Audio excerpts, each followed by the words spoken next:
வணக்கம். இன்றைய முக்கிய செய்திகள். வருகின்ற 9ஆம் தேதி தமிழ்நாட்டில் 2 மிகப்பெரிய கார் நிறுவனங்களை முதலமைச்சர் மு க ஸ்டாலின் அவர்கள் திறந்து வைக்க உள்ளார் என்று டிஆர்பி ராஜா அவர்கள் தகவல் தெரிவித்துள்ளார்.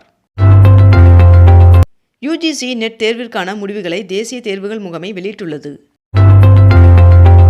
புதுச்சேரியில் புதிய தொழிற்பேட்டைக்கு பிப்ரவரி 22ஆம் தேதி பிரதமர் நரேந்திர மோடி அவர்கள் அடிக்கல் நாட்ட உள்ளார் என்றும், மேலும் இதன் மூலம் 50,000 பேருக்கு வேலை வாய்ப்பு கிடைக்கும் என்றும் தெரிவிக்கப்பட்டுள்ளது.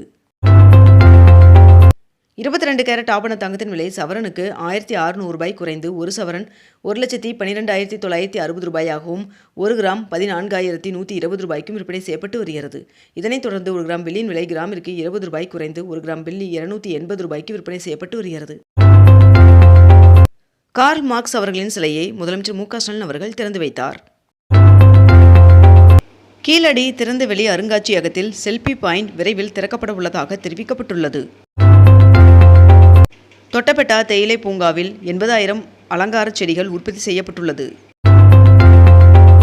என் கனவு என் எதிர்காலம் என்ற புதிய இணையதளத்தின் வாயிலாக தமிழ்நாடு இளைஞர்களின் கனவை பதிவு செய்ய தமிழ்நாடு அரசு அழைப்பு விடுத்துள்ளது. கன்னிகாபுரம் விளையாட்டு மைதானம் வருகின்ற 20ஆம் தேதிக்குள் பயன்பாட்டிற்கு வரும் என்று அமைச்சர் பி.கே. சேகர்பாபு அவர்கள் தகவல் தெரிவித்துள்ளார். உயர்கல்வியின் கிரீடமாக அண்ணா பல்கலைக்கழகம் திகழ்கிறது என்று உயர்கல்வித்துறை அமைச்சர் கோவி செழியன் அவர்கள் தெரிவித்துள்ளார். இடைக்கால பட்ஜெட்டிற்கு முதலமைச்சர் மு க ஸ்டாலின் அவர்களின் தலைமையில் நடந்த தமிழ்நாடு அமைச்சரவை கூட்டத்தில் ஒப்புதல் வழங்கப்பட்டது. 34,237 கோடி ரூபாய் மதிப்பிலான 15 முதலீட்டு திட்டங்களுக்கு அமைச்சரவை கூட்டத்தில் ஒப்புதல் வழங்கப்பட்டுள்ளதாக அமைச்சர் டிஆர்பி ராஜா அவர்கள் தெரிவித்துள்ளார். தேமுதிக சார்பில் இன்று முதல் பிப்ரவரி 12ஆம் தேதி வரை விருப்ப மனுக்கள் வழங்கப்படும் என்று தெரிவிக்கப்பட்டுள்ளது. புதுச்சேரியில் குடும்ப தலைவிகளுக்கு மாதம் தோறும் ரூ.2,500 உதவித்தொகை வழங்கும் திட்டம் தொடங்கப்பட்டுள்ளது. அங்கன்வாடி மையங்களுக்கு வருகின்ற மே 1ஆம் தேதி முதல் 31ஆம் தேதி வரை கோடை விடுமுறை அளித்து தமிழ்நாடு அரசு அரசாணை வெளியிட்டுள்ளது. நீலகிரி மாவட்டத்தில் குந்தா மற்றும் பந்தலூர் ஆகிய 2 புதிய ஊராட்சி ஒன்றியங்களை உருவாக்கி அரசாணை வெளியிடப்பட்டுள்ளது. குலசேகரப்பட்டினம் ஏவுதளத்திலிருந்து வருகின்ற 2027ஆம் ஆண்டு முதல் ராக்கெட்கள் ஏவப்படும் என்று இஸ்ரோ தலைவர் நாராயணன் அவர்கள் தெரிவித்துள்ளார். புதுச்சேரியில் இறந்தவர்கள் மற்றும் முகவரி இல்லாதவர்கள் என கண்டறியப்பட்ட 85,531 பேர் வாக்காளர் பட்டியலிலிருந்து நீக்கப்பட்டனர். தெற்கு ரயில்வேக்கு உட்பட்ட தமிழ்நாடு மற்றும் கேரளாவில் ரயில்களில் பயணிப்போரின் எண்ணிக்கை 6.2% அதிகரித்துள்ளதாக தெரிவிக்கப்பட்டுள்ளது. முதலமைச்சருடன் ஆலோசனை நடத்தி பல்கலைக்கழகங்களில் துணைவேந்தர்களை விரைவில் நியமிப்போம் என்று உயர்கல்வித்துறை அமைச்சர் கோவி செழியன் அவர்கள் தெரிவித்துள்ளார். ராமேஸ்வரம் சென்னை இடையே வந்தே பாரத் ரயில் சேவை விரைவில் தொடங்க உள்ள நிலையில் ராமேஸ்வரம் செல்லும் மற்ற ரயில்களின் நேரம் ஏப்ரல் 6ஆம் தேதியாகிய இன்று முதல் மாற்றியமைக்கப்பட உள்ளதாக தெரிவிக்கப்பட்டுள்ளது. முக்திநாத் ஆன்மீக பயணம் மேற்கொண்ட 389 பக்தர்களுக்கு அரசு மானியமாக ரூ.1,17,00,000 காசோலையை முதலமைச்சர் மு க ஸ்டாலின் அவர்கள் வழங்கினார். தமிழகத்தின் சிறந்த கைவினைஞர்களுக்கு பூம்புகார் விருதினை முதலமைச்சர் மு க ஸ்டாலின் அவர்கள் வழங்கி சிறப்பித்தார்.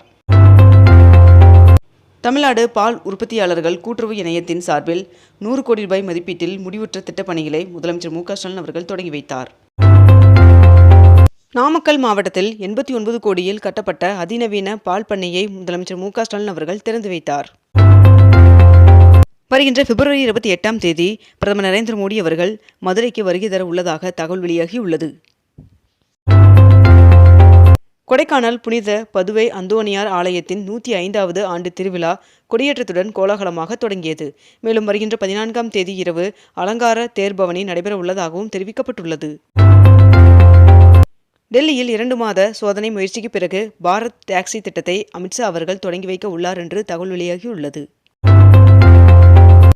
IAS, IPS உள்ளிட்ட UPSC தேர்விற்கு பிப்ரவரி 24ஆம் தேதி வரை விண்ணப்பிக்கலாம் என்று அறிவிக்கப்பட்டுள்ளது.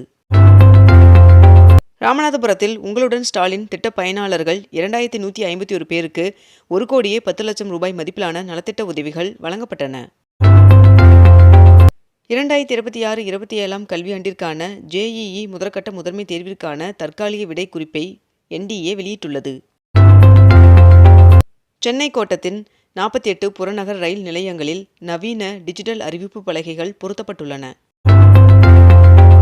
மணிப்பூர் மாநிலத்தில் கடந்த ஓராண்டிற்கு மேலாக குடியரசுத் தலைவர் ஆட்சி அமலில் இருந்த நிலையில் அதை திரும்பப் பெறுவதாக மத்திய உள்துறை அமைச்சகம் அறிவித்துள்ளது.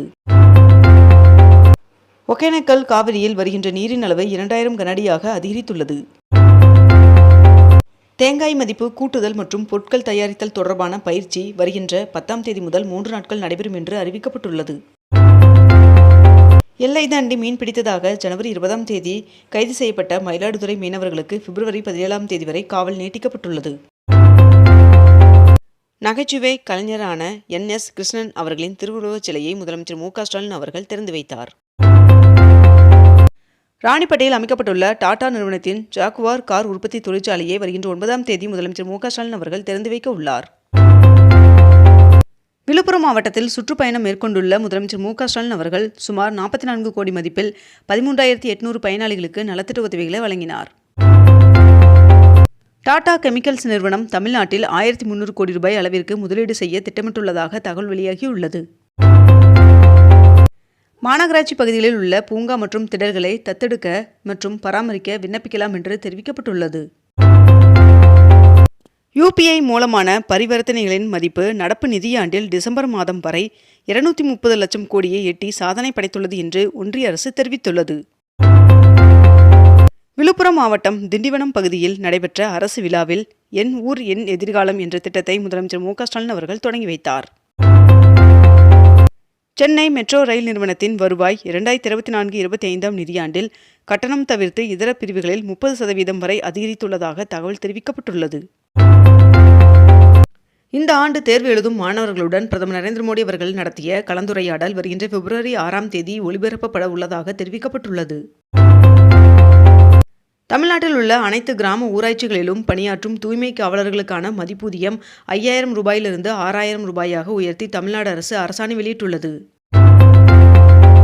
சென்னையில் போக்குவரத்து நெரிசலை குறைக்கும் நோக்கில் திருமலிசை அருகே குத்தம்பாக்கத்தில் சுமார் 400 கோடி ரூபாய் மதிப்பீட்டில் கட்டப்பட்டு வரும் புதிய பேருந்து முனையம் இறுதிக்கட்டத்தை எட்டியுள்ளது.